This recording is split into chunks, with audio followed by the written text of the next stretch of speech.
Hello and welcome to this episode of Women's Cricket with me, Georgie and Alex. And I am so chuffed to say that we are joined today by the one, the only, the proper legend, all the way from down under in Australia, the founder of Fairbreak, the father of Fairbreak, Shaun Martyn. Shaun, welcome to the podcast. Thank you so much for joining us today. Thank you, Georgie. Thank you, Alex. Lovely to be here. And that's probably the most outstanding intro I've ever had. Thank you. You know what? I'm going to take that. Alex, don't you dare clip that out the podcast because I'm taking that praise and we're keeping it in here. So, Shaun, I think with something like you and Fairbreak, I think the only place we can start is kind of at the beginning, which some people might not realise is quite a lot longer ago than just the Fairbreak Invitational Tournament 2022. So when it all started, way back when, you started the standalone Women's International Cricket League, which is now sort of metamorphosed into Fairbreak as we know it. So how did this original idea start and what prompted you to get going and kick it all off? Well, thanks, Georgie, and thanks for having me on the podcast. It actually goes back a little bit before WICL.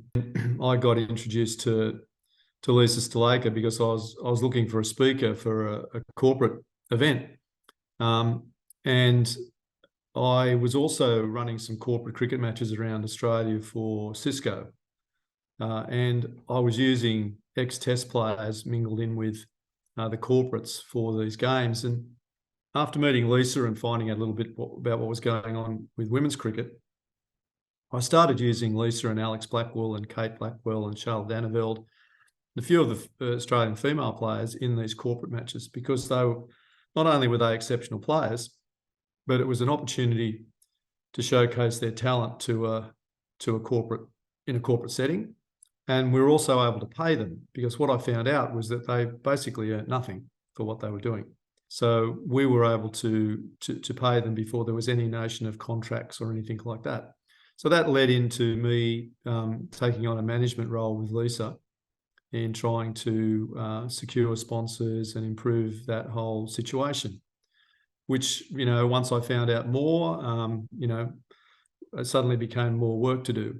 And that led to the Women's World Cup in 2013. I wrote Lisa's book with her, which we launched in Mumbai in 2012. She retired in Mumbai in 2013 as the highest paid female cricketer in the world at that stage, on $15,000 a year, which included 15 public appearances. And what we'd been doing in the lead up to that had been monitoring the rise in the quality of the play in the women's game and also the viewer numbers around the world. And that prompted us to launch WICL, which was really just an attempt to do what we did in Dubai. That really hadn't changed from that point to what we did in Dubai, which was to have a global T20 tournament to showcase the quality of play around the world, and also to provide a platform where the players could start to get paid better than what they were. We needed to try and address this level of inequality. And so that was really the way things started. And we were pretty naive, to tell you the truth. I came to England, met with Claire Connor, was told it would be a game changer for women's cricket. And then we thought, well, this is great. people will support what we're doing and understand that we're just trying to provide another level of opportunity. It didn't work out like that. Really, people saw us as a threat or rivals or rebel leagues or competitive or, whatever brand or tag you want to put on it. That wasn't the case at all. But it became very difficult then to get to the point that we're at now. So it then became a matter of, okay, how do we do this? How do we get sanctioned? How do we become, not disapproved cricket? We didn't want to sort of go and try and start something without approval and sort of blow up everything that we'd been trying to do. We didn't think that was going to be very productive. So it became very frustrating, and eventually we ran an exhibition training exercise in Auckland for South Pacific Island and South Asian players, which was very successful, but again was viewed as, what are you trying to do? After that, Lisa had to make a decision about whether she'd stay with WICL or whether she'd pursue a full-time commentary career. And the feeling was that, or her feeling, and I supported it completely and understood it, was that while ever we were being perceived as, disapproved or potentially a rebel organisation, that would limit her opportunities for commentary. So she left the business. I took it over completely. I started to film a little documentary around that piece we did in Auckland, and I called the documentary Fairbreak. It's the only smart thing I've ever done. So then I subsequently moved the branding from WICL to Fairbreak. And it was really a play on the notion of fair go in Australia, because the more work we were doing, the more it became around a lack of opportunity, still the equality piece, and also the diversity and inclusion aspects. So that messaging has never really changed from that point on. And then it became a matter of, could I find a board that would support what we were doing? So we were sort of ping-ponged a bit between the ICC and the board. The boards would say you need to get ICC approval. The ICC would say you need to get a board to back you. And we went backwards and forwards. Well, that just got very frustrating. And then the decision was made, well, let's start playing, really. And that culminated in the invitation to play at Wormsley against the very first ever Sir Paul Getty Women's 11 in 2018. So we really put a Fairbreak 11 on the field, which was an exemplar of what you saw in Dubai. And then we've been going back there every year. And so as Fairbreak teams started to play, it then became a little bit easier to have a discussion with the board. And then I was lucky enough to meet Mr. Venkatesh, who was involved with the board at Hong Kong Cricket Hong Kong. And then that led to that relationship where they saw the value in working with women's cricket, especially in Asia, where it's the fastest growing female sport in that part of the world. And so they became the board that we partnered with. And then that culminated in what you were a part of in Dubai, really. So that's the short story, I suppose, of from inception to the point we're at now. And just before we get on to Dubai and all of that, because that's what our listeners know about the most, how much did it mean to sort of be able to bring those players through? Because you've had the sponsorship program as well, haven't you? So what did it mean to you to be able to see these sort of South Pacific players actually get a chance to play at places like Wormsley in the likes of, the Blackwell Mere Cup? You've got two legends of the game, Blackwell and Mere in a cup, in a T20, and something like that must have been really exciting for you. Players from over 10 countries, which then later on expanded to over 35 countries. Yeah, look, it was the first team that played at Wormsley was outstanding. I mean, Susie Bates captained that team. She's been a huge supporter of us from day one. I think you're talking a little bit about players like Selena Solomon from Vanuatu, who, for the first time in her life caught a taxi, and was the player of the match in that game against a team led by Charlotte Edwards of, nearly all internationals. Again, it was a case, and as you've seen, Georgie, you're well aware of how good lots of these players from associate nations are. They're as good as anyone playing anywhere in the world. You just don't get to see them. So this was our chance to really give them an opportunity to be seen. So it's very satisfying when not only do they come together, but then they perform very, very well. And the skill sets are very high amongst all of the players that we invite. The thing that they lack is game awareness, and that's just purely because they don't play enough.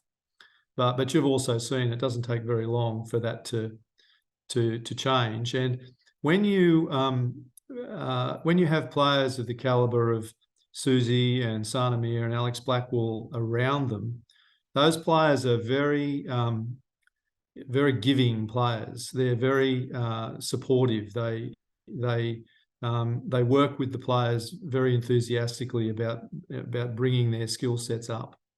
And it's a very collaborative piece. I mean, an interesting little sideline is the second year, 2019, when we played at Wormsley Sana captained that team. Alex played again, but Susie Bates was training in England and wasn't able to play. But she rang me and said, "Oh, Shaun, can I come to the game?" And I said, "Susie, of course you can. You know, you're a fair breaker." So not only did she come to the game, she did throwdowns with Sana Mir, and then she ran the water for the team. So that's the sort of atmosphere that exists around what we do. So it's really satisfying to see these players from Botswana and, you know, Vanuatu and, you know, Singapore or Hong Kong, Rwanda, wherever they might be, get the opportunity to play and learn from these other players. The more important aspect, actually, way beyond the cricket, is they now are in touch with each other. So from a social impact perspective and from a mentoring perspective, and I don't mean about cricket, I just mean about life, these women from small villages and, you know, areas where they don't have access to many of the facilities that a Susie or an Alex or a Sana might have, they're now in a WhatsApp group with them. They can now speak to them. They're not only fellow players, they're colleagues now. So I'm more pleased about the social impact piece than I am about the cricket. I think that's the strength of what we do. And cricket's the vehicle for that. And I think you mentioned in countries like Botswana and countries like that, where perhaps cricket isn't as big a thing as it is in, say, you know, your big countries like England and Australia. And I think that's what's so great about something like Fairbreak. You're bringing cricket to countries and areas where perhaps they wouldn't actually see it. Yeah, I think there's an element of truth in that, Alex. But I also think there is a little bit of a misconception here that where men's cricket is played is where the women's game is and where the audience is. And we believe that the two games are very different and the audiences are very different, and the uptake of the game is very different around the world. So, you know, Nepal's a very good example of that, about the following that their women's team has there. You know, the Thai players would be exactly the same. So it's really about also a matter of educating even a experienced cricket audience sometimes around just where the women's game is strong and where the opportunities lie. But certainly I think what happens when you've got a player, say, like Shamila Moswayu from Botswana, she goes back to Botswana, and look, if you can't see it, you can't be it. And, you know, to use that old cliche, well, you know, young female players in Botswana or in Vanuatu or wherever it might be can now look at the Selena Solomon or a Shamila Moswayu and go, well, hang on a second, I can do that. Now, that to me that's the big... In Dubai this year, in Dubai, not Hong Kong, due to all the situations going on in the world at the moment.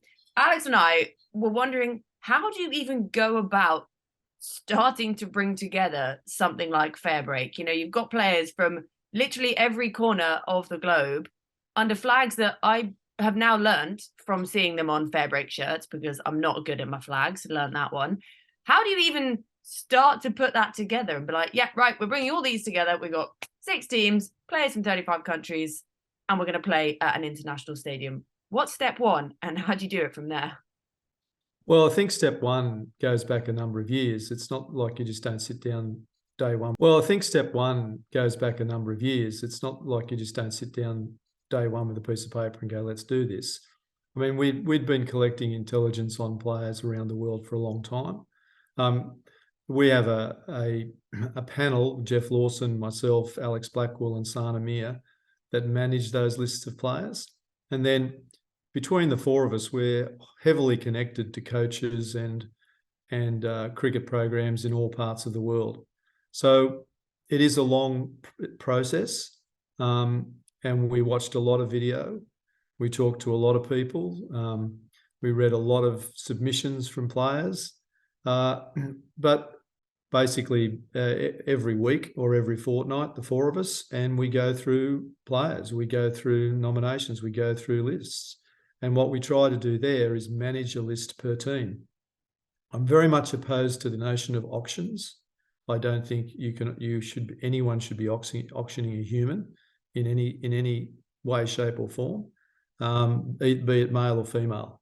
I'm very much opposed to that. I think you invite someone, you offer them a contract, and they either accept or they don't. I think that's a professional, courteous, respectful way to deal with a person. And I won't change from that view at all.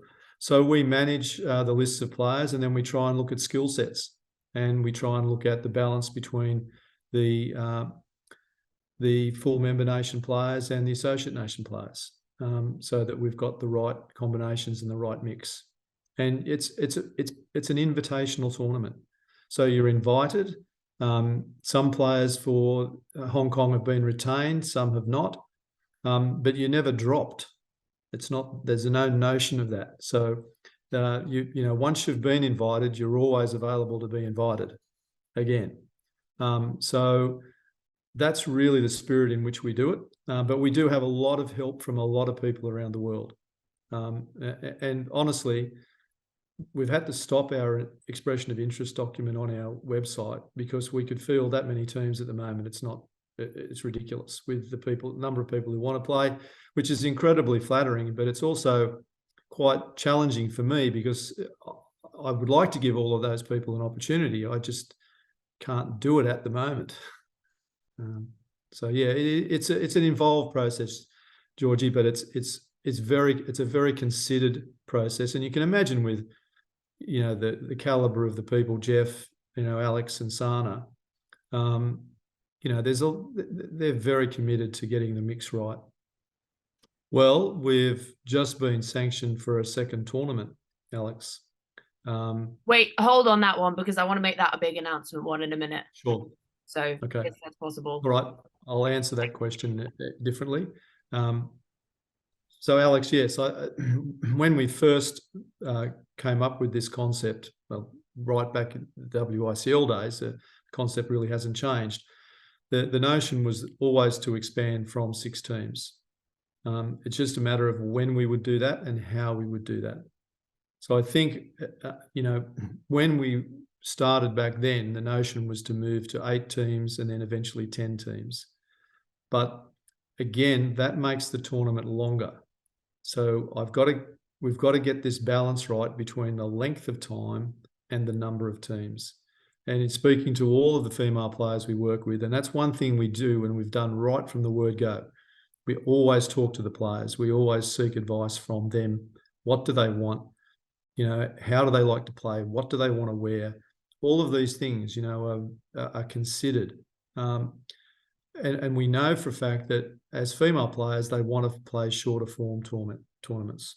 That was the whole notion around creating a Grand Slam type event.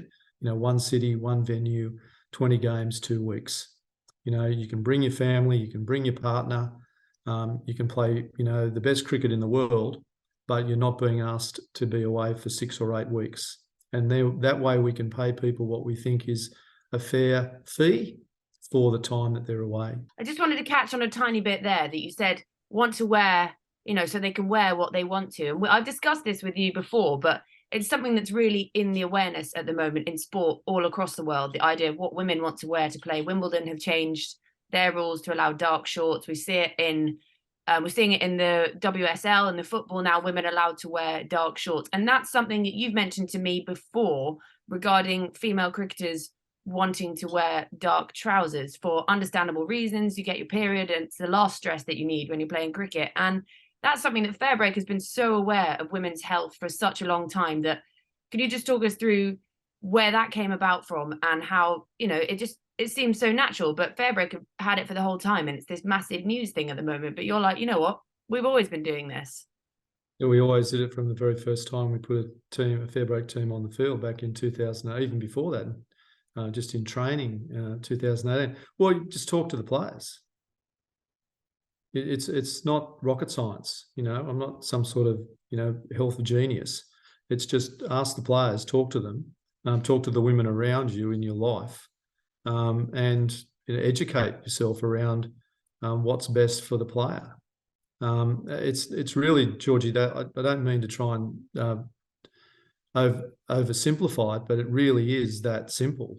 I totally agree. It's I don't understand why it seems such an illogical thing, but I just love that you've had it for so long.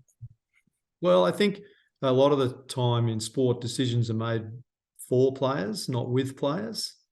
And what we like to do is try as much as possible. I mean, you can't do it all the time, but as much as possible, try and make decisions with consultation with the players. And that's why we've got people like Sana from her part of the world, as part of our management team, with Mignon Dupre. We've got people from all around the world that we seek opinions from. We don't just make a decision, a unilateral decision, sitting at home here going, well, let's do that. There's a lot of consultation that goes on around the decisions that we make. We discussed history and whatever, but I think I kind of want to bring it back to Fairbreak this year and sort of how it skyrocketed into everyone's awareness. Let me just tell my mother to go away because she's trying to phone me while I'm on a podcast, which is the story of my life. Anyway, ignore her. So we discussed the history a bit of Fairbreak there, but I want to bring it back to Fairbreak FBI 22 or whatever you feel like calling it. Give it a hashtag, whatever. And it was just groundbreaking. It sort of started out maybe like when I said I was going, people were a bit like, oh, so, what is it? I don't really know that. Where can I see it? This, that, and the other. But I think once it started and hit the ground running, it was everywhere. It was so well received by places all over. I was having people from Wisden asking if I talk about it, TalkSport, all different, outlets were suddenly like, you know what, this actually is showcasing women's cricket on a level we've not seen. For you, what was it like to be able to see sort of your baby come to life on that global stage? We were standing in that massive cricket stadium on day one and you saw that first ball bowled and you're like, you know what, it's all come together. What was that like for you? Well, there was quite a few emotions running around at that time, but I think the main one was that I wasn't surprised, if I could say that. I mean, what was happening on the ground was exactly how I'd always imagined it. I'd been living that in my head for 10 years or more. So it really wasn't a surprise to me. I suppose there was a sense of relief that we'd actually been able to move everything from Hong Kong to Dubai, and we'd had, an incredible number of problems leading into that opening game, that were not of our own making, but we overcame all of those. And I was most pleased for everyone that had been a part of the whole experience for such a long time. I mean, there's a lot of people that have been invested in this, apart from myself. So I was very pleased for them. I was very pleased for the players. And in general, I wanted the cricket to be really good. And it was. And that was very important to me. And then what I was incredibly pleased about was all of the associate things that went on, around the cricket. The commentators that we had in place, people like yourself, Georgie, and others that we'd give an opportunity to, who were now just doing a fabulous job. So there wasn't just what was going on the field that I was pleased with. It was the whole box and dice of everything that was coming together really well. Yeah, so we were just talking there about, not just the players and the game and celebrating that. It's the people around that and the opportunities provided there. So if we continue looking at FBI 22 or FBI 22, whatever you're going for on the hashtag fronts, what would you say was, it's probably very difficult to pick a sort of a standout moment or a moment you got to sit down and reflect and like, we've actually done this. Look what we've done for this player, that person, this country, this movement. Do you have a standout moment, or is it just as a whole? Because that's probably very hard to pick one. I couldn't isolate one, Georgie. That would be almost impossible. There's a few things that were significant. I mean, Katie Martin coming up and saying that it was important for her to retire at that tournament rather than back in New Zealand. I think that was a moment that caught me completely off guard. Stera Callis wanting to come and stand with me for the first ball because she'd been a part of the journey of getting there. Those things were important. The number of Associate Nation players that won Player of the Match awards, I thought was, I wasn't surprised, but certainly the performances were fantastic from a number of those players. I think seeing the way, yourself and Claudia Lamb and Anisha Ghosh and Roshni and Ebba Qureshi worked together as a group I thought was wonderful. I loved the way that worked. And then giving, I'm a great believer in giving people opportunity. If you give them opportunity, even if they don't really understand why you're doing it or why you could be so stupid to do it, they then suddenly surprise you. And well, they don't surprise you, but they surprise themselves, and then they go way past what they ever expected. So giving people the opportunity to do a pitch report, for example. Isabel Duncan doing a pitch report who'd never done one before and then did an amazing job. Giving the players an opportunity to do a pitch report. They're going to play on the thing, so why don't you get them to do a pitch report? So all of those little things that we did. One of the most pleasing things for me was seeing the flags on the players. So I went from being a complete lunatic to a genius in 24 hours. When I took the numbers on cricket shirts mean nothing to me. I remember Route 66. That's it. That's the only one I remember anywhere in the world, because they don't apply to a position. It's just meaningless to me. So what I was very conscious of was I wanted to show the diversity in the game. I wanted people to understand just how big this game is, how broad it is, and how many people it touches. How can you do that? Well, put the flags on the shirts. So I wanted people to know the name of the player, and I wanted them to know where they came from. That was incredibly important to me. So that is now our signature thing. That will be, forevermore. That's what will happen. And okay, for yourself, it was a geography lesson. Fantastic. But for lots of people around the world, it was the same thing. They're going, what's that flag? What, do they play cricket there? Do they? But then also the country that player was representing, suddenly that became their player. So it was very important from an identification piece back home that, there's my player. So it served multiple purposes. And it also, I think, with the players themselves in the team, they could look at the flags of the other people in their team and go, holy moly, there's 13 different nationalities in my team. So again, it was all of those experiences, I think, having to deal with, and it was a challenge for the coaches, which is what we wanted. We wanted, to see what reaction we were going to get out of the coaches as well, because suddenly they were thrown into an environment that they'd never experienced before. So I go on for about highlights. How long have we got? A couple of days. I mean, there's so many things like that are just, and it was, the other thing that was really interesting for me was to see players from test playing nations, full member board nations, having to go back and play like they started playing. So those players get so much information on opposition. They get batting charts, bowling charts, they get to watch video. They've got that much an analysis on their opposition. It's not funny. Suddenly they're facing Henrietta Ishimwe from Rwanda and they're going, what does she bowl? I've got no idea. So, I think Nicola Carey is still trying to work out where that ball went that bowled her. They're suddenly got to play the game that's in front of them rather than playing what they're being told to play.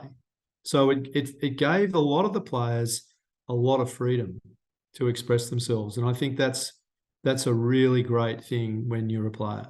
And I think we saw that in a lot of like the post-match press conferences and things like that. You could, there was beforehand, it was perhaps you would think, oh, the associate players are going to learn loads from the test playing nations. That was kind of a given.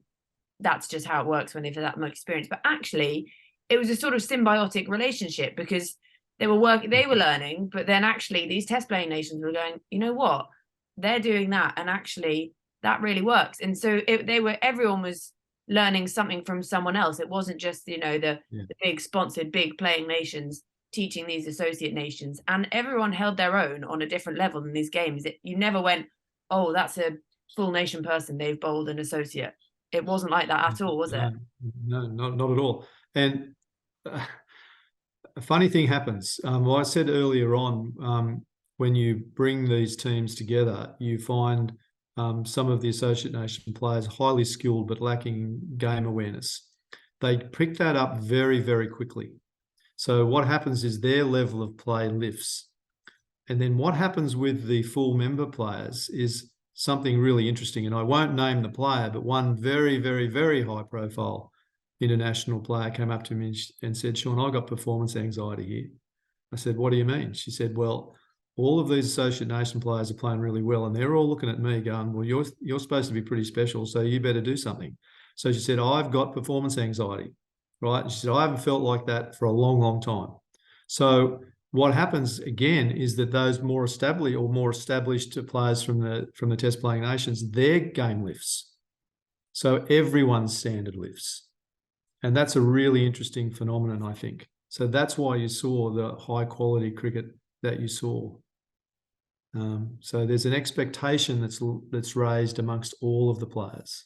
Yeah, and you talked about that high quality cricket, and it really was a spectacular event. It really had that X factor value, so much so that I think, it kind of made the BCCI stand up and realize that, oh, maybe it is time for a women's IPL. So you kind of helped push them in the right direction, so to speak. Well, if we've done anything over the years, I think initially when we first started, a lot's been written about us pushing Cricket Australia to start the WBBL and the ECB to start the Kia Super League. And I've never said that, but other journalists and commentators have said that. Look, if we've helped to generate more opportunity for domestic leagues around the world, then I'm really pleased about that. I think the more that happens, the better. If we've had a small part in helping that move ahead, then fantastic. That's one of the things we want to see. And the more that happens, the better. Our positioning is what it is. We're the standalone global tournament. And that's where I see we provide the best value for the game and for the development of the game. And that seems quite a nice way to round up things of Fairbreak 22.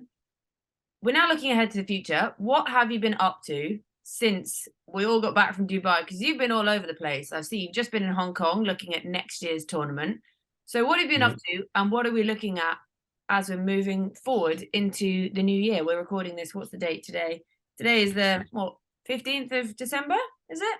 15th where you are, 16th where I am. Yeah, no, it's 16th. So I've just woken up on the 16th of December. So we're coming to the end of 2022. What is the plan going forward, and what have you been up to since Fairbreak Tour finished this year? Well, really nothing has slowed down at all. We haven't really stopped. So we've finished writing the Fairbreak book.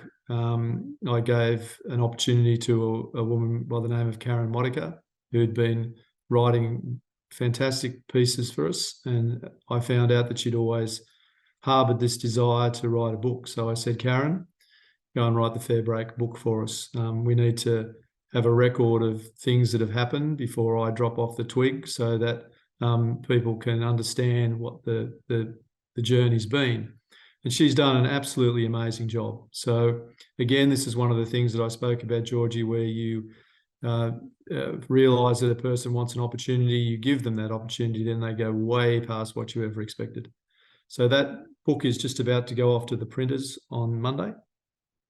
So it'll be launched in Canberra on the 4th of February, where a Fairbreak team plays 4 matches during the week leading up to that against the ACT Meteors. And we've brought the team, well, we're bringing a team to Australia from 11 different countries, some players who have played in Dubai and for Fairbreak before, and some players that have never played for us before. So again, keeping the same concept going.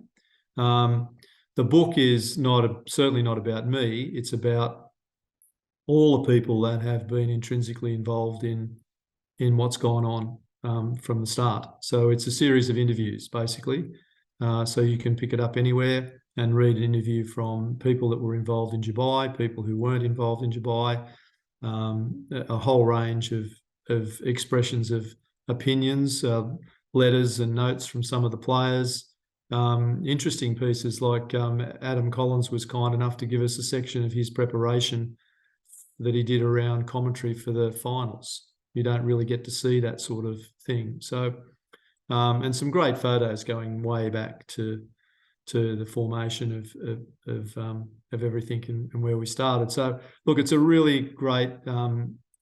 It's almost a historical piece. So I think it's good. It's good to have that. So we've been working on that very hard. And again, those games will take place, and the ACT Cricket at Manuka Oval have been wonderful to deal with. So the players will be at the book launch. They'll play their final T20 game that afternoon, and then we're all going to the black tie ACT 100-year celebratory dinner that night. So the players have to bring their best formal wear. Like we've done in the past when we've been to the opera. So now they've got to go to a black tie dinner after they play. So, for some of the players, that will be a first time experience for them ever to be in that sort of setting. And again, that's about what we do. So we've been doing that. We've been in Hong Kong working on the pre-preparation for the tournament in April. I'm happy to say whenever you'd like me to talk about the other piece, let me know and I'll tell you what else has been going on.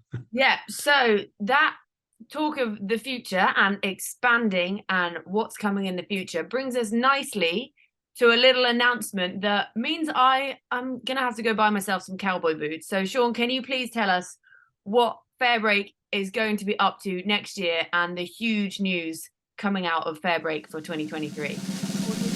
Well, I think what's been going on behind the scenes is I've been spending some time in the United States and meeting with the USA board. I went to the under-19 USA trials in Los Angeles and met with the ICC, and that's culminated now in them sanctioning a second tournament for us each year, which will be played in the United States in Houston in September 2023. So for the next 3 years, we will play in Hong Kong in April and the United States in September. So we'll be able to give more opportunity to more players. We'll be able to send more players back to their respective countries with a greater skill level and confidence, which will help their individual countries develop.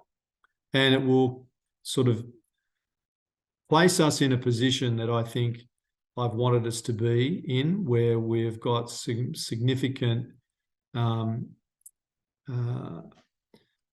we've created significant opportunity in this social impact area. So players now that are playing with us in 2 tournaments across a year will go home to some of their communities very well remunerated to further their education, to buy a home, to do things with their family, to do lots of things that would have been not unachievable for them, but would have taken them a very, very long time to achieve without the opportunity to play in a Fairbreak tournament. So we're pretty excited about that. It's been a long time in the mix. It's been a lot of hard work to convince people that there was value in it. But I'm a firm believer that the biggest emerging market for women's cricket in the world is the United States. without a doubt. I think women's cricket in America will do what women's soccer's done. I think it'll explode. It doesn't have any competition. Men's cricket's there is always going to compete with baseball. Women's cricket doesn't have that to compete with. It's being played in 70 colleges now, including Ivy League colleges. Just by visiting and seeing some of the talent that's available, it's incredible. So it's we'll play on either side of the world, 2 associate nations, and we get a chance to develop more players. And that really is just kind of the beauty of Fairbreak. You're giving that opportunity to double the amount of people almost, yes, there'll be people that cross over, of course, but you'll get 2 tournaments a year is just staggering. Think how many people got that chance in one tournament that lasted just under 3 weeks. You're now going to have 2 in different parts of the world, and that's just insane. And it's not just the players, like you say, it's players, it's coaches, it's physios, it's media people, it's organization. There are so many people involved in the Fairbreak family, not just the 22 that actually get out on the field for a game. Yeah, and look, the other thing too is that we will retain the integrity of the teams as much as possible. Well, we will retain the integrity of them. So there will be players that are retained across a couple of tournaments or more, 3 tournaments or whatever. We haven't really made all of those decisions yet. But the intention is, like we always do with the Fairbreak team, like the one that's coming to Canberra to play, there are players that have played with us several times. So they understand the ethos of what we do. They understand how we do things, so that new players coming in, you fit in and are made to feel part of that Fairbreak family very quickly. The same thing will happen in the American tournament. We'll have an opportunity to invite more players from Canada, from Mexico, where we haven't had a player from, but we know that there are some there. There's some additional South American players that we'll be able to bring into that Fairbreak tournament in America. But some of the players that you have seen in Dubai and some that and in Hong Kong will also be invited to the United States. So we maintain that integrity across the brand and what we do. And that's very important to do that as well. So there are some players that have not been retained for Hong Kong, but will immediately be invited to the United States because they played in Dubai and they understand the system. It's just an insanely exciting time, I think, for Fairbreak, for you. I don't know how you have so much energy. You must be exhausted. You seem to be all over the place, traveling here, there, and everywhere. But it is amazing, and we see it, and we're so looking forward to what next year has to bring for Fairbreak and everything it means to so many people. Last question: what is the ultimate dream? What is the ultimate dream? What is the ultimate dream? The Fairbreak dream? Well, the ultimate dream for me is that this whole operation is not driven by some silly old white bloke in Australia. I think that's the ultimate. I think I'm encouraging, Mignon Dupre's and the Alex Blackwells and the Sana Mears and the other younger women that we're bringing into our organisation to take a hold of this and run with it. I think it's something that I want to see, go on a long time after me, and be taken along by women like yourself, Georgie, and Alex here. Who over time involve themselves in what we're doing and actually take ownership over the whole program. I think that's what I want to see happen. I don't have an ego around this for myself at all. It was never about that. It was always about, having grown up loving the game and having strong female role models around me from a very early age. And it was, I think I played my first game of cricket against women in 1970, when my college side, and I was in first form, played the Frensham first 11. So, I've had a long history in being interested in all forms of cricket, and gender was never an issue for me. So I want to see Fairbreak go on for a long time. I want to see more of the women that I've mentioned take a significant role in running it and managing it. And, that's how I, would like to see it, and us to run, 2 very, very successful tournaments each year, and increase our salary cap for the players as we go along. Well, that seems like a pretty good place to round things up. The future is looking so bright for all things Fairbreak, and I, for one, am buzzing to see what it brings. I know Alex is buzzing. It might be early in the morning, but this is Alex's buzzing face. And it's so exciting well, Alex, to see what is to come. Alex, go out and bang on the door of a multitude of high-level corporates and brands who want to jump on board and create more opportunity for what we're doing, because I might have that's to a really significant piece of what we need. Yeah, I might have to give work a bit of a nudge, because obviously we do work with, like, I probably shouldn't say this, but I'll cut this out, it's fine. We do work with, like, the West Indies Cricket Board, not for the women's series, so for some reason, so I don't understand that. And, like, we do stuff with New Zealand cricket, so I can always just go into work. I can ask Georgie to lend me a shirt or something, and, like, I'll just go into work, and then people can ask me questions, and I'll be, oh, this is what it is, so I can plant the seed. And I think that's what's so important. I wouldn't even be that subtle. I'd sort of go in and sort of, stand on them until they sign the check.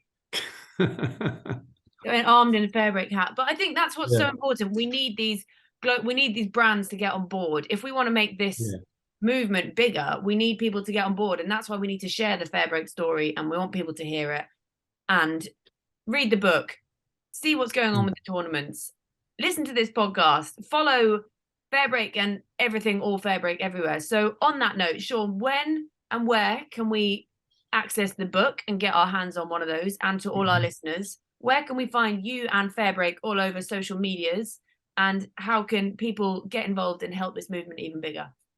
Well, I think you can go to any of our social media handles at Fairbreak Global. That's a good place to start there. Obviously, our website, fairbreak.net. The book I will send you details of in terms of how and where you can purchase that, but it will be available through one international distributor anywhere in the world, and that'll be available from the first week of February. I'll make sure that you guys get an advance copy so you can review it.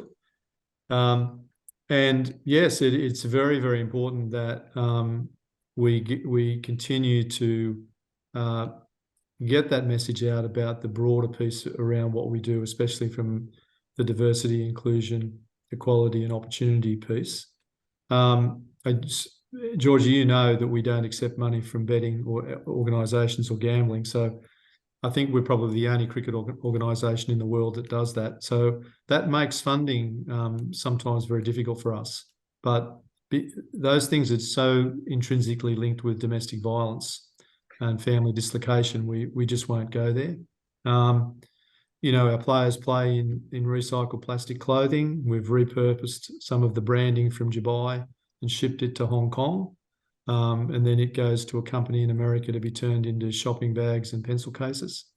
So there's a sustainability piece around this because of, major sporting events. What happens to the branding? It goes to landfill.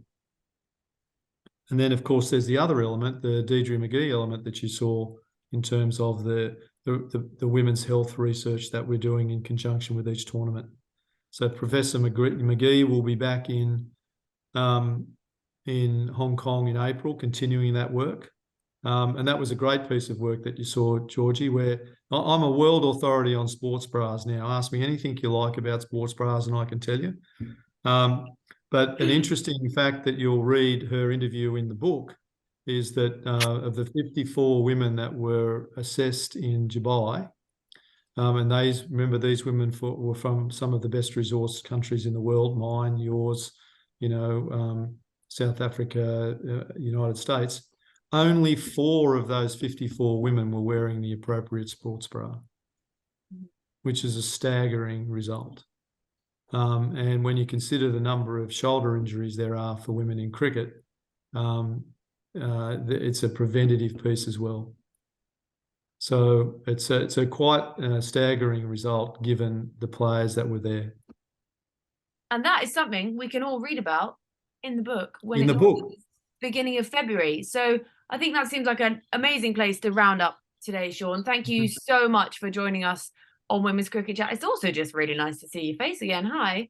And thank you so much for joining us, hearing all things Fairbreak. I thought I knew a lot about it, but I have learned a hell of a lot on this podcast, and I can tell Alex has too. And I really hope our listeners engage in it as much as we have. We've both just been sat here with our mouths open, just sort of taking it all in. It's amazing what you've done so far, and looking at the future of Fairbreak and what it's doing for so many people all over the world. It's incredible, and you should be so proud of everything so far. And we, as big advocates for women's cricket, hence the name of our podcast, are mega fans, aren't we, Alex? Thank you, Georgie. Thank you, Alex. It's been a pleasure. Very enjoyable, and it's a big team of people that work on this. It's not just me. But thank you for having me on. I've really enjoyed it.